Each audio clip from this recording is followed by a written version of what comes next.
I should never have been in that village that night. The wind cut into my skin like invisible blades, and yet I kept walking because there was something wrong in the air, something that my instincts couldn't ignore. As Alpha King, I had felt many things before, battles, betrayals, deaths, but this was different. It was a silent call, almost like a whisper that echoed inside my chest. The guards behind me were restless. I could hear their heavy footsteps in the snow as they tried to keep up with my pace. They didn't understand, I didn't even fully understand, but something was pulling me. Something forced me to continue. When we finally reached the edge of the abandoned village, the smell hit me first. Old smoke, burning wood, and something else. Something faint but impossible to ignore. Life. I raised my hand, signaling everyone to stop. Silence fell immediately. Even the wind seemed to die down. Then I heard a faint, almost imperceptible sound. A cry. My entire body became rigid. That didn't make sense. That village had been destroyed days ago. No one should have been there, and even so, the crying came again. Weaker this time. Like it's disappearing, I didn't wait. I started walking towards the sound, ignoring my men's low protests. Each step felt heavier than the last, as if the world itself was trying to stop me. But I didn't stop. I couldn't stop. The sound took me to what was left of a small, partially destroyed cabin. The walls were burned, the ceiling had partially collapsed, and snow covered almost everything. Almost everything. Because in the middle of the wreckage there was a small protected space, as if something or someone had fought to keep that spot intact. And that's where I saw him. A small body wrapped in dirty rags, almost invisible under the layer of snow. For a second I thought I was dead, but then he moved.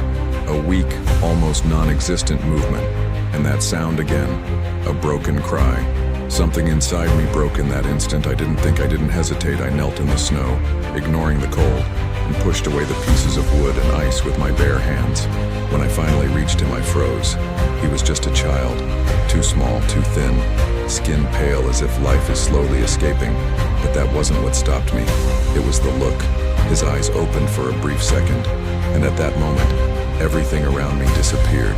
There was something there, something impossible. Something that made my heart beat faster in a way I hadn't felt in years. Recognition, but that didn't make sense. I had never seen that child before. Never still. My chest tightened. My inner wolf stirred. Restlessly confused, alert, I swallowed hard, trying to ignore that irrational feeling. It wasn't the time for that. He was dying, without thinking anymore. I took him in my arms. Your body was too light, too cold, fragile. For a moment he moved slightly as if reacting to the heat. And then something happened. Something quick, almost imperceptible, but real. A feeling ran through my skin where he touched my arm. A strange heat unlike anything I had ever felt. I froze again. My wolf shook harder, now restless, almost aggressive, but there was no time to understand. If I took a few more minutes, that child would die. I got up immediately.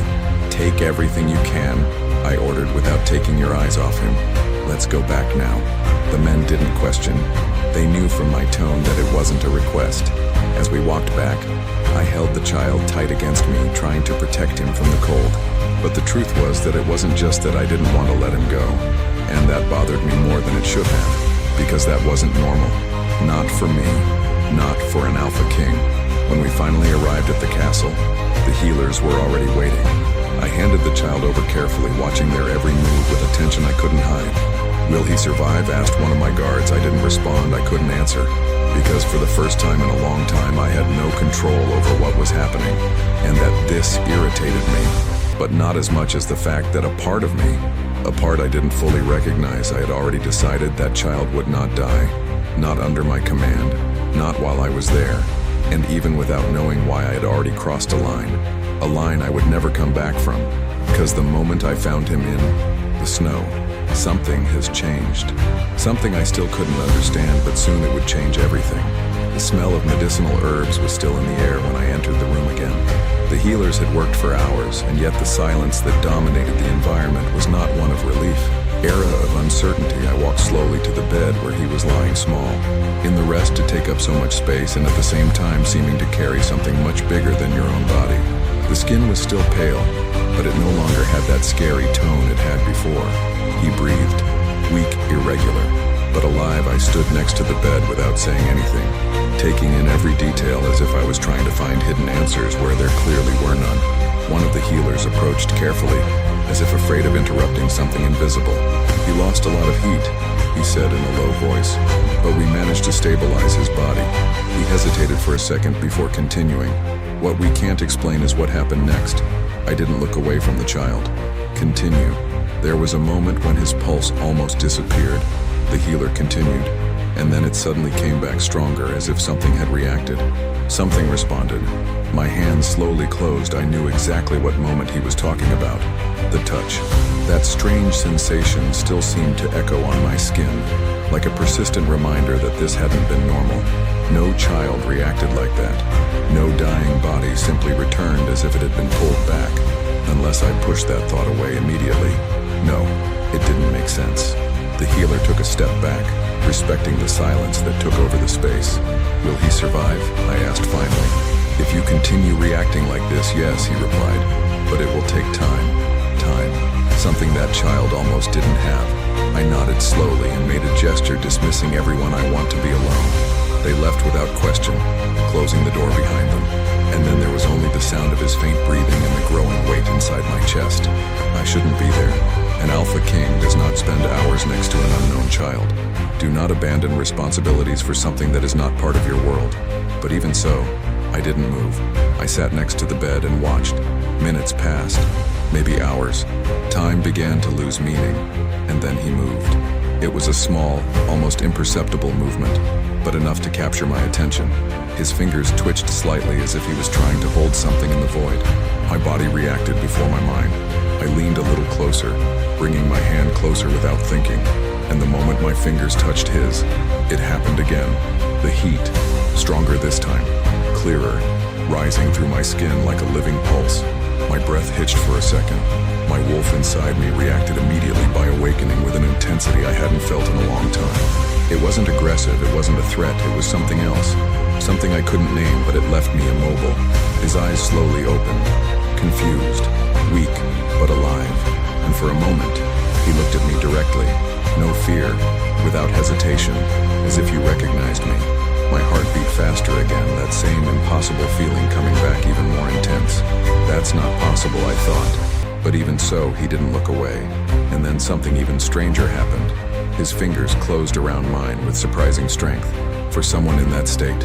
And in that small gesture, something inside me gave way, as if a barrier had been broken without me realizing when it was built. I remained there without moving, allowing that contact. Without understanding why, I didn't want to let go. He tried to speak. A faint, barely audible sound escaped his lips, barely, but there were no words, just an effort, one try. And still I leaned closer as if I could understand.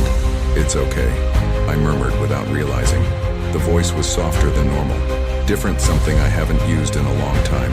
He blinked slowly, as if fighting fatigue, and then his eyes started to close again, but this time there was no despair. Breathing continued, more stable, firmer. I stood there watching as he went back to sleep, still holding my hand, as if that was the only thing keeping him grounded. And maybe it was. The idea crossed my mind before I could stop it, and this time I couldn't completely move away, because there was something there, something real, something I could no longer ignore. A connection, weak, confused, but present, and the most disturbing family. I closed my eyes for a brief second, trying to organize my thoughts. "It doesn't change anything," I said to myself silently. "He's just a child, nothing more." But the truth was that my own instinct was already contradicting me, and when I opened my eyes again, still with his fingers stuck in mine, I knew. No need for proof, no explanation needed, that child, it wasn't just a fluke found in the snow, and that the decision I had made without realizing, by bringing you into my world, something much bigger than I was prepared to face, was already beginning to change. The warmth of his touch still lingered on my hand, even after his fingers slowly relaxed in sleep. I should have walked away then. I should have let the healers do their work and gone back to my responsibilities. But I stayed there, observing, waiting, like something inside me refuses to come out. The door opened carefully, breaking the silence. One of my generals entered, keeping his posture firm, but there was something different in his eyes, something he was trying to hide. My king said in a low voice, "We need to talk." I didn't respond right away. I just carefully let go of the child's hand and stood up. He didn't wake up. But for an instant, his breathing changed as if he had felt the absence that bothered me more than it should have. I left the room, closing the door behind me. The hallway felt colder than before, or maybe it was just the feeling that hadn't left me yet. What happened? I finally asked. We found something, replied the general. My gaze fixed on him immediately. Where in the village? The air around me felt heavy again. Continue. He hesitated for a brief second, as if choosing his words. There were more signs of a struggle than expected. He said it wasn't just an ordinary attack. I already suspected that. But hearing it out loud made it all more concrete and more dangerous. Explain better. There weren't just claw marks, he continued. There were also symbols. It made my body go completely still. Symbols. What kind of symbols? Ancient, he replied. Marks that we have not seen for many years. My jaw automatically tensed. I knew those brands. I hoped never to see them again. Are you sure? I asked. He nodded. There is no doubt. A heavy silence settled between us. So it wasn't a random attack, I muttered. Didn't respond. He was directed, planned. My mind started to work faster, connecting pieces that I still didn't want to accept. And the child thought, without saying it out loud, that couldn't be a coincidence. Not after what I felt. Not after the way he reacted. Where exactly did you find these symbols? I asked. Near the hut where the boy was, the general responded, almost as if they were protecting that place. Protecting or sealing. The idea came without warning and brought with it immediate discomfort. I ran my hand over my face, trying to keep control. No one but us knows this, he said, and it will continue like this. I responded immediately. Nobody talks about it. Nobody mentions those brands. He nodded without question, but I knew it wouldn't stay hidden for long. Nothing involving that type of symbol remained hidden forever. Go back to the village. I ordered everything. I want everything analyzed. Every detail, every trace. Yes, my king. He quickly left, leaving me alone in the hallway. But I wasn't really alone, because my thoughts were louder than any sound. Without realizing, my steps took me back to the bedroom door. I stood before her for a moment. I took a deep breath, and I entered. The child was still sleeping, but something had changed. I felt immediately. The energy in the environment was different, denser, more alive. I approached slowly, watching, and then I noticed his breathing was steadier, stronger, but it wasn't just that. There was a faint color returning to his face. Too fast, very fast. The healer said it would take days, but there, before my eyes, he was improving in hours. This is not normal, I thought. My wolf stirred restlessly again. I got closer, standing next to the bed, and then I saw for a brief second something under his skin. A shine, very weak, almost invisible, but it was there. Disappeared as quickly as it appeared, but it was enough. My entire body became alert. It confirmed what I was trying to deny from the beginning. He wasn't just any kid. And the worst, those marks in the village, that reaction to my touch, it was all connected. I reached out again, hesitating for a moment before touching his arm. As soon as my skin met his, the heat is back, more intense than before. This time it wasn't just a feeling. It was like a pulse. Strong, rhythmic, synced. My breath caught. No, that couldn't be. But even so, my body reacted. My wolf responded with frightening clarity. Recognition.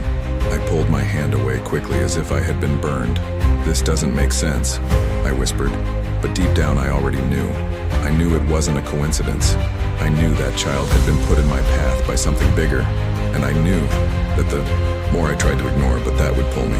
I looked at him again, now with a new perception. More cautious, more attentive. Who are you? I whispered. Go without realizing. He didn't respond. Kept sleeping. But something told me that when you finally open your eyes again, nothing would be simple. And everything I believed I understood, it would start to slowly crumble before me. I stayed by the bed for longer than I should have, trying to ignore the feeling that still ran through my arm like an echo of the previous contact. It didn't go away, no matter how much I tried to rationalize. No matter how much I told myself it was just a coincidence, it wasn't. And the worst thing was admitting it. The silence in the room was broken by a slight movement. I immediately turned my attention to him. His eyes were opening again, slower this time, as if he was struggling to remain conscious. But there was something different now. Clarity. He blinked a few times until finally his gaze met mine, and it stayed without deviating. No fear. It hit me in a way I couldn't explain. Children in that state usually cry, get scared, try to move away. But he doesn't. He just looked as if he was trying to understand something he already knew. "You're safe," I said, keeping my voice low. He didn't respond, but his eyes moved slightly as if he was analyzing every detail of my face. Then your lips moved. A sound came out weak, almost broken. I leaned in a little closer, trying to hear Pa. The word died before it was completely formed, but it was enough my entire body became rigid. No, he was weak, confused. I didn't know what I was saying. It was just a meaningless sound. I tried to convince myself of this right away, but something inside me reacted differently. Violent, instinctive. My wolf woke, up with a bang as if he had heard something he deeply recognized. I took a step away almost without realizing it. "It doesn't mean anything," I said it quietly, more to myself than to him. His eyes followed my movement, and for a second there was something there, something that felt like pain, as if the distance had made a real impact that irritated me. Not him, but the situation, the confusion, the lack of control. I ran my hand over my face, trying to regain focus. "You need to rest," I said more firmly. He blinked slowly as if trying to stay awake, but his body couldn't keep up. The tiredness was stronger. Still before the eyes closed completely, he did something unexpected. He raised his hand slightly, in my direction. The movement was weak, almost imperceptible, but intentional. My gaze fell on that small hand suspended in the air, and for a few seconds I didn't move. A part of me wanted to ignore turning my back, leaving that room and going back to the control I always had over everything.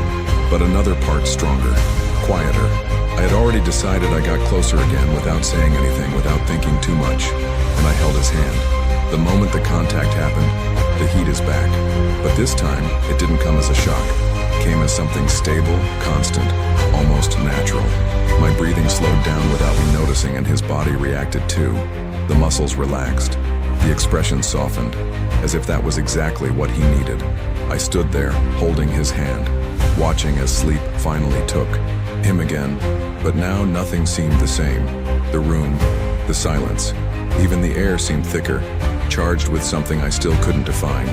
After a few minutes, I slowly let go of his hand, this time without that strange resistance. But the feeling remained. I turned around, walking to the window. The night still dominated everything outside, but something inside me was no longer in the same darkness. I needed answers, and I needed it quickly. But before I could leave the room, a light knock on the door caught my attention. "Come in," he said without looking away from the window. The door opened, and one of the healers entered with a tense expression. "My king, we need to talk," he said. I turned around immediately. "What was?" He hesitated for a moment. "It's about the boy." My body became alert in the same second. "Speak." "We found something on his body," said the healer. "Something that wasn't visible before." The air felt heavy again. "What exactly?" He took a deep breath before answering. "A brand." My hand slowly closed. "Where in the chest?" He replied, "On the left side, almost over the heart." A silence fell between us, and I already knew, before even seeing. Confirming I knew so. We left the room together towards the room where the healers worked. Each step felt heavier than the last. When I entered, they moved away immediately, making room. The child was still lying down, but now with his upper part uncovered. And there, exactly where the healer had said, there was a mark. Weak still, as if it were emerging, but unmistakable. Mine heart stopped for a moment. I knew that symbol better than anyone else, because it wasn't just a symbol. It was something that carried a meaning I never imagined I would see again, and much less in that place. At that moment, I took a step closer without being able to take my eyes off the mark. "That's not possible," I muttered. But the truth was before me, and for the first time since I found that child in the snow, the feeling inside my chest is no longer just confusion, and it started to turn into something much more dangerous, something I could no longer deny, and that would change everything. I thought I knew about the past and about myself. I couldn't look away from the brand. She was still weak, as if she was slowly waking up, but there was no mistake. I knew every line, every curve. That symbol was engraved in my memory in a way that I could never erase, because he shouldn't exist anymore. Not after all, not after what happened years ago. Who else saw this? I asked without taking my eyes off the child's chest. "Just us," replied the healer. "No one else came in here." "Good. It needed to stay like this. Nobody talks about this." I made it clear from now on. This information does not leave this room. Their eyes met for a brief moment before everyone nodded, but I knew the problem wasn't keeping it a secret. The problem was what that meant. I took another step closer to the table. The brand seemed to react almost imperceptibly, as if it were alive, pulsating at its own rhythm. My wolf immediately stirred, not aggressively, but be warned, recognizing. I reached out my hand slowly, hesitating for a moment before touching. As soon as my fingers touched his skin, the reaction was immediate. The heat is back, more intense than ever, running up my arm like a living current. My breath caught, and then the brand shined for just a second, but it was enough. The healers retreated in shock. I remained motionless, feeling that pulse go through my entire body. That wasn't just a brand, it was a bond. And I knew that better than anyone. I slowly moved my hand away, trying to maintain control. This can't be real. I said it quietly, but there was no denying it anymore. The mark on his chest was identical to one only one person had carried in the past. Someone I lost. Someone who should never have been linked to this again. A memory came without warning. A face, a look, a broken promise. I closed my eyes for a brief second, trying to shake it off. But it was useless, because everything was coming back, in a way I didn't expect. My king called one of the healers, interrupting my thoughts. Does that mean he? I raised my hand, interrupting before it finished. I didn't want to hear it out loud. Not yet, cover it, I ordered. No one else should see. They obeyed immediately, but the tension in the environment did not disappear, because everyone there felt, everyone had seen, and everyone knew that changed everything. I walked away from the table to the other side of the room, trying to organize my thoughts. But there was no order, just fragments. Connections I didn't want to make and questions I didn't want to answer.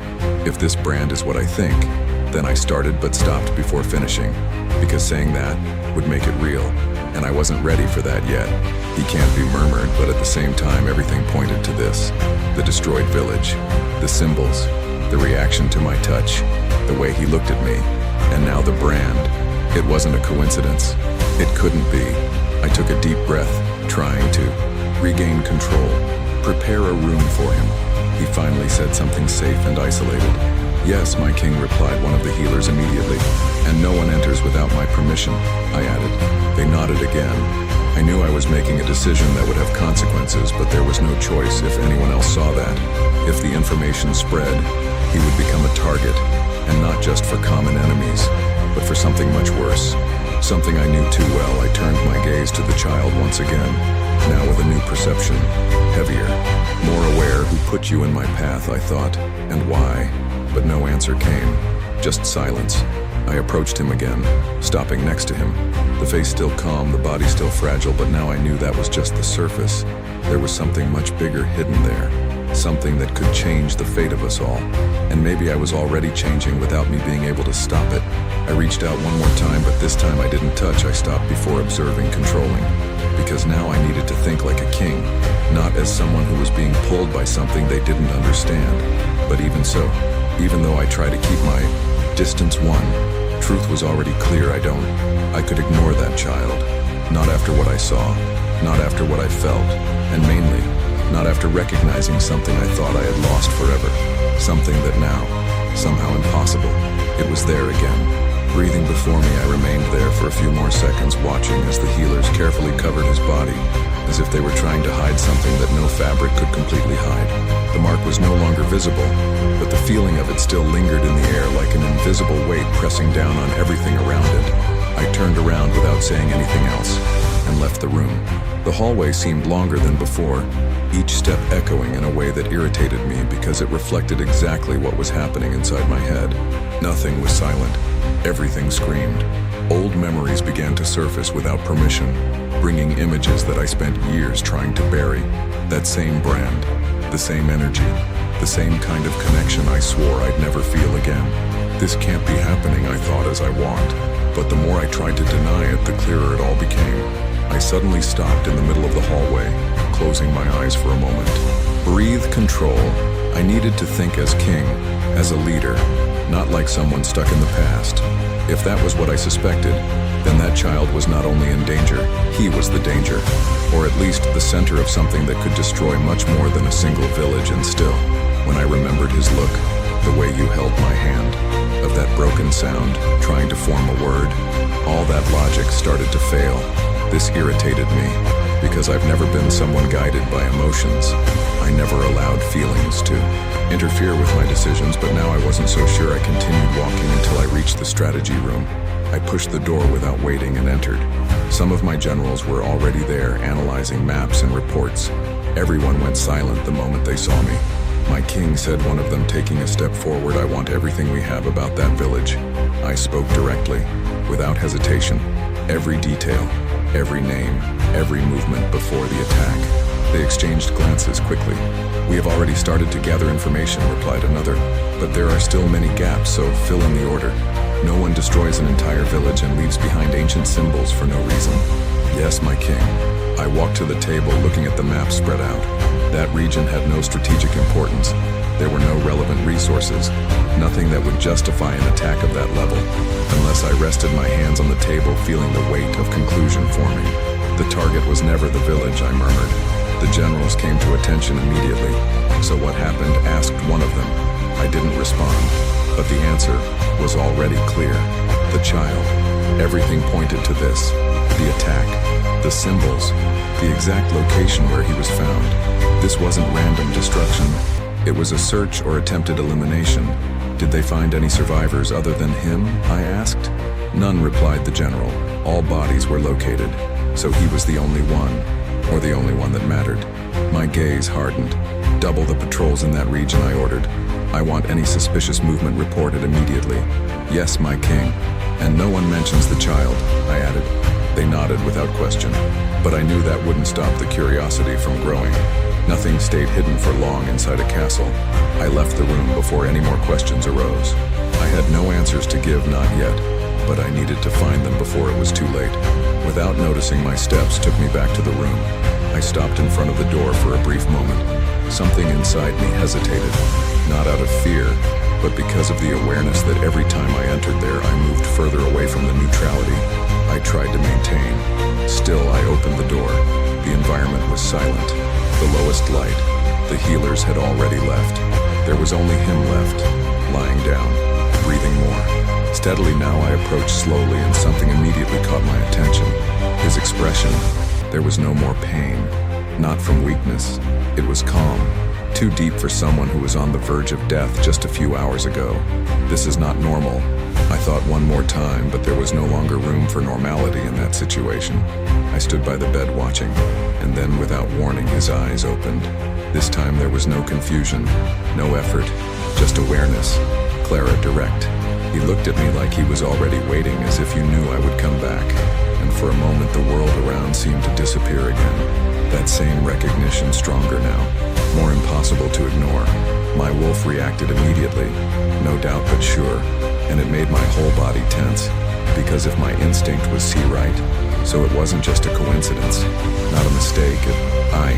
It was something much bigger, something I could no longer deny. I remained motionless, holding his gaze, trying to find any logical explanation, but there was no logic there, just a truth that was beginning to form, and that I still wasn't ready to fully accept. He didn't say anything, but I didn't need, because in that silence, in that exchange of looks, something was already being defined. Something that didn't depend on words, and that was already starting to change the course of everything, including my own destiny. His gaze didn't move away for even a second. There was no fear there, no confusion, just a strange tranquility that didn't match his age or everything he'd been through. That bothered me more than any pain reaction would have, because children survive by clinging to fear, but he didn't seem to hold on to anything. It was like I had already gone through something I couldn't even understand. "Are you awake?" I said in a low, controlled tone. He blinked slowly, as if getting used to the light, but he still didn't respond. I watched every little movement, trying to catch any sign, any detail that could give me any answers. His body was firmer, breathing steady, but there was something more, something that could not be explained by physical recovery alone. I took a step closer, and it was at that moment that I felt again, that energy, weak but present, like a flame that hasn't completely gone out yet. My wolf reacted again uneasily, as if he were trying to get closer, as if he recognized something that my mind still refused to accept. "What is your name?" I asked. Silence. But it wasn't an empty silence, it was loaded, intentional. He watched me as if he were evaluating every word, every breath. Then finally his lips moved. But the sound that came out was too low, almost a lost whisper. I leaned in a little more. Repeat order. He took a second and then said, Kyle. The name echoed inside me in an unexpected way. Not for the sound, but because of the weight. As if that word carried something old, something I had heard before in a time I tried to forget. Kale repeated slowly. He nodded slightly. For a moment I considered asking more. Where did he come from? Who were his parents? What happened in that village? But something stopped me. Because looking at it now, I realized that no answer would be simple, and maybe none were completely true. Do you know where you are? I asked. He took longer this time. His eyes moved around the room, analyzing every detail as if he were memorizing everything. Then came back to me. Costello responded with a clarity that did not match the state in which he was found, that made my eyes narrow slightly. Yes, I confirmed, and you know who I am. Another break shorter this time, I know, he said. There was no hesitation. No doubt the answer was direct, and it made something inside me tighten. Because it wasn't just what he said. It was like he said, as someone who wasn't guessing but remembering. Who am I? Then I asked, keeping my tone firm. He watched me for a long second, and then he replied, King Simple, but not complete. I noticed this immediately. He knew more, much more, but I was choosing what to say and what to hide. Why did I think? What would a kid like him have to hide? The answer came, before I even finished the thought, because he wasn't just a kid. This was already clear. I straightened my posture while maintaining the emotional distance I needed. Do you remember what happened in the village? Silence returned, but this time, it was different, heavier. His eyes changed slightly. The calm was still there, but something else came up behind her. Something dark. Something that shouldn't exist in someone so young. I remember, I finally said. A single word, but charged with something that made the air in the room feel colder. So, tell me, I asked. He shook his head slowly. No. The answer was as firm as any order I've ever given. This surprised me, not by refusal, but by the way. No fear, no submission, as someone who knew they could say no, and it wouldn't be forced. For a moment I considered pressing demand, but something inside me retreated, because forcing that answer could bring something I wasn't ready to face yet. I took a deep breath, controlling the impulse. All right, I finally said, but it won't stay that way. He didn't respond, just kept looking at me. And in that look there was something that bothered me deeply, because it seemed like he already knew that. As if I already knew exactly how everything would unfold, I took a step away, breaking that connection. But the feeling didn't go away. On the contrary, got stronger, more present, like a shadow that grows the more you try to ignore IR. I stood by the door looking at him one last time. Kale. The name still echoed in my mind, and along with him, a certainty began to form, slow but inevitable. This wasn't just about the past, not just about what happened in that village.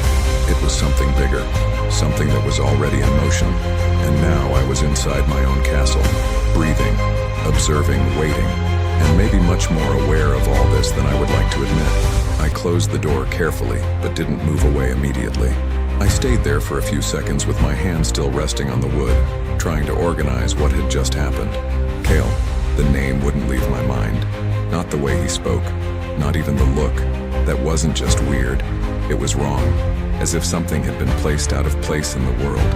And still, everything around started to adjust to this as if it were inevitable. I finally pulled away and headed down the hallway, but I didn't go far. Something made me stop a few steps later, a feeling, weak at first, but growing quickly. I had felt that before, and it wasn't that long ago. I turned slowly. The room was closed, the door, silent, but it was coming from inside. Without thinking twice, I opened the door again. The air changed the moment I entered, denser, heavier as before, but now stronger. Kale was still lying down in the same position, but there was something different. Your eyes were open again, and this time they weren't focused on me. He looked at the ceiling property, as if I was seeing something that wasn't there. Kale, I called, taking a step forward. No response. The energy in the environment increased, a little more. My entire body was on alert. My wolf immediately reacted uneasily, as if he was trying to warn me of something. I got closer faster now. Kale repeated more firmly. That's when it happened. The brand. even covered. It started to shine again. This time there was no doubt. The light passed through the fabric as if it wasn't even there, pulsing in an irregular rhythm. Increasingly intense, the air became heavy enough to make breathing difficult. And then he spoke, but it wasn't like before. The voice was low, but he carried something that didn't belong to a child. "They are coming." The words crossed the room like a warning. I stopped immediately. "What did you say?" I asked, but he didn't respond. His eyes were still fixed on nothing. The brand shined brighter for an instant, and then everything stopped. Silence returned abruptly. The light disappeared, and the weight in the air dissipated, as if it had never been there. Kale blinked a few times, confused now, like I'm waking up from something deep. He slowly turned his face towards me, and this time there was doubt in his eyes. "What happened?" he asked in a weak voice. I watched him in silence for a moment, analyzing every detail, every change. "Don't you remember?" I asked. He frowned slightly. "Remember what?" That confirmed. There were 2 layers there, maybe more, and I had just seen one of them manifest. I finally answered nothing. "Rest." He seemed to hesitate, but he didn't insist.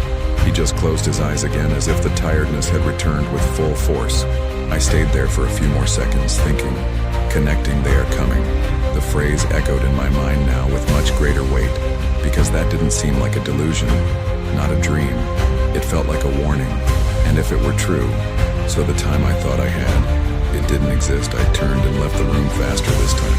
"Call the captains," I ordered as soon as I found a guard in the hallway.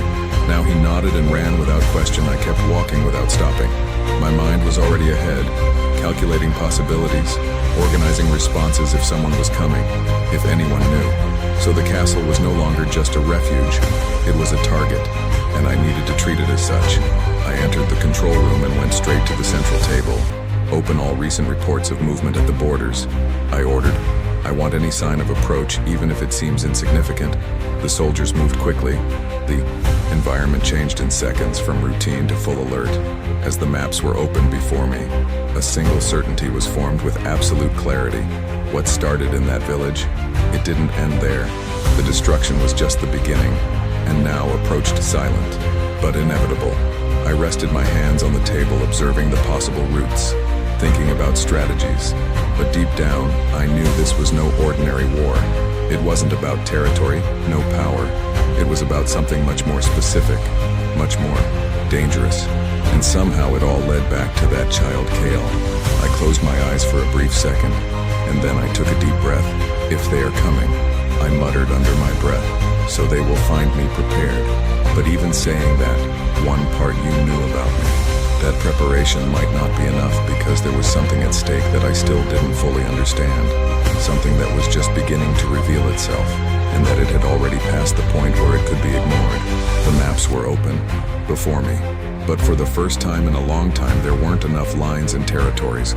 Nothing there showed what really mattered. Nothing there explained what I had seen inside that room. Still, I needed to start somewhere. "Mark all secondary access routes," I ordered without taking your eyes off the table. "Old trails, forgotten passages, any path that is not being monitored." Officials went to work immediately, spreading new maps, adjusting markings, cross-referencing information. If someone were approaching without being seen, it would be along these paths. "My king," said one of the captains after a few minutes, "we found something." I looked up. "Speak irregular movement to the east. Small groups, avoiding main roads with no clear pattern but consistent over the last 2 days. How many, difficult to estimate, but they are not villagers. The way they move is coordinated." My jaw tensed. So it wasn't just a feeling, they were really coming, and they knew how to move without attracting attention. They are testing our defenses, I thought, or looking for something specific, or someone. Adjust the patrols in that region. I silently ordered no confrontation. I still want to observe patterns. "Yes, my king, and send more experienced scouts," I added. "I want eyes that know what they're seeing." As the orders were executed, my mind went back to the phrase, "They are coming." The way it was said, the energy that accompanied, that wasn't a coincidence. And most importantly, Kyle didn't remember, which meant there was something inside him that surged out of control. Something I saw. What did you know before anyone else? If that could be understood, if it could be controlled, it would be an advantage. But if not, It would be a threat. For everyone. I walked away from the table. "Keep updating me with every move," he said. Before leaving, the hallways were busier now. Guards being repositioned, orders being transmitted in a low voice, the entire castle beginning to change state, from rest to readiness, and in the center of it all, a child that alone was enough to make everything more dangerous. Because no one would suspect, no one would understand, and exactly why. It was the most vulnerable point. I returned to the room once more. This time, without hesitation, the door opened, revealing the same silent scene. But there was something different again. Cale was sitting back, leaning against the headboard, eyes attentive. He didn't seem surprised to see me. In fact, it seemed to wait. "You shouldn't be standing up," I said. "I'm better," he replied simply.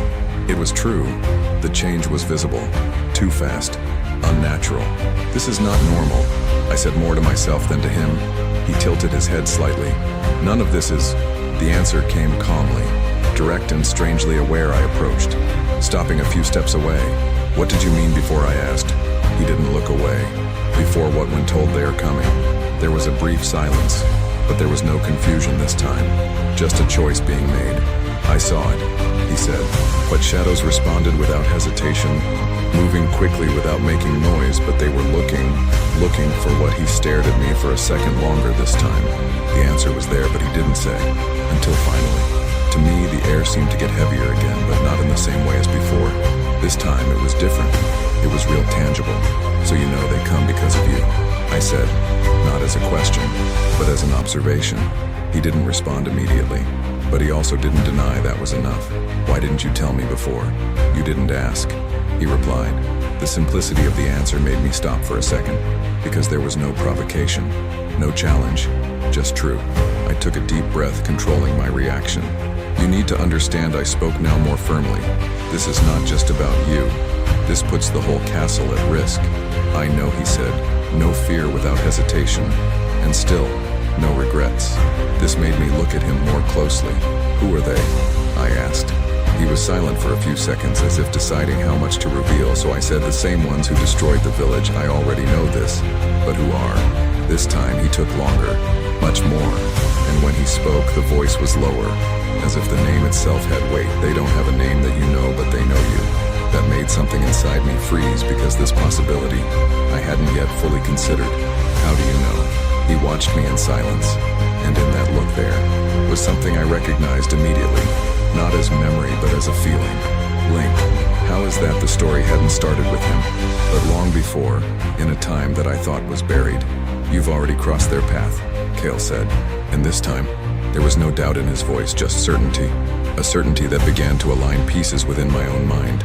Pieces I avoided looking at for a long time, but now, they were fitting in a way that I could no longer ignore, and the more I understood, it became clearer that it was never just about a child found in the snow.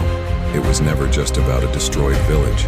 It was something that was coming back, something I've already faced, and now he had returned, straight to me.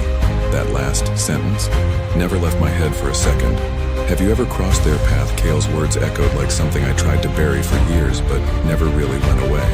I took a few steps away, turning my back to him for a moment, not out of weakness, but to organize what was already beginning to become inevitable. Memories began to emerge more clearly now. No more loose fragments, but complete scenes, movements, decisions, errors. I've seen that kind of brand before. Not exactly the same, but close enough to recognize the pattern, and that only made everything worse, because it meant that what I faced in the past, it was never completely destroyed, just backed away, waiting, getting stronger, and now he was back, closer than ever. "Why did..." I asked with your back turned. "Why did you say they know me?" The silence behind me lasted a few seconds, but I knew he would respond. "Because until now, Cale never spoke for no reason. Because you were the only one who could stop it," he said. I turned slowly, I stared at him, and this time there was no room for doubt. Prevent what he held my gaze. What did they start? The air seemed to get heavier again, but this time there was no strange energy. It was just the weight of truth brewing. "And what exactly did they start?" I asked. Cale didn't respond right away. His eyes moved for a brief moment, as if he was searching for something within himself, something that was not fully accessible. "But still, it was there. They want to open it," he said finally. "Open what?" A deeper silence took over the room, and then he replied, what should never have been touched. My hands closed automatically because now everything started to make sense. The symbols in the village, the destruction, the search, the brand, everything pointed to something I knew. Something old, something forbidden. I've seen this before, I muttered almost to myself. And this time Kale nodded. Yes, but you're not finished. It hit like a direct blow because it was true. I didn't finish. I thought pushing it away was enough, but it wasn't, never been. And now I was back stronger, closest, and with a new focus. Kale, why did you ask, stepping forward? Why are they after you? He didn't back down, didn't look away, 'cause I'm the key. The answer came simple, direct, but with a weight that transformed everything. Key to what? But before he responded, I felt, this time, it didn't come from him, came from outside. A presence, strong, ancient, approaching fast. I turned my face towards the window, my entire body going on high alert. They are already here, I said quietly, not as an assumption, but how sure. Kale got out of bed for the first time, and even though I'm just a child, the way he stood, the posture, the presence, nothing there was common. Yes, he said calmly. They found a distant sound echoed through the castle, an impact. Then another screams began to erupt through the hallways. The castle was being attacked, but not like in an ordinary war. There were no trumpets, no ads, it was silent. Fast, I need you to stay here, I ordered, looking at Kyle, but he shook his head. No, if I stay they enter. The response was immediate. So come with me, I said without hesitation, because at that moment there was no other option. If he was the key. So leaving him alone was exactly what they wanted. We left the room together. Chaos was already beginning to spread through the corridors. Guards running orders being shouted, the sound of combat echoing closer by the second. But in the middle of all that, there was something different, a cold feeling, calculated, as if whoever was attacking already knew exactly where to go. They weren't fighting for territory, not for victory. They were coming straight for us. Protect the East Wing, I ordered as I crossed a group of soldiers. No one can pass from here. Yes, my king, but I knew it wouldn't be enough, because that wasn't just a physical attack, it was something more, much more. We quickly went down the corridors until we reached the central hall, and it was there in the midst of chaos that I saw figures moving among the shadows, quick, silent, and exactly as Kale described, shadows. But they weren't just shadows, they were real, and they were here. One of them stopped, and even from a distance I felt the same energy, the same presence I met years ago. Then you finally showed up, I muttered under my breath. My hand is already firmly on the gun, my body ready, but my mind clear. This time, there would be no retreat, there would be no error, because now, understood, this was never just about the past. It was never just about guilt or error, it was about consequence, and she had finally reached me by my side.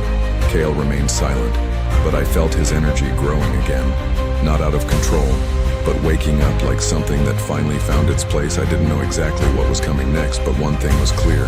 What started long before, now it was complete, and this time I wouldn't stop halfway.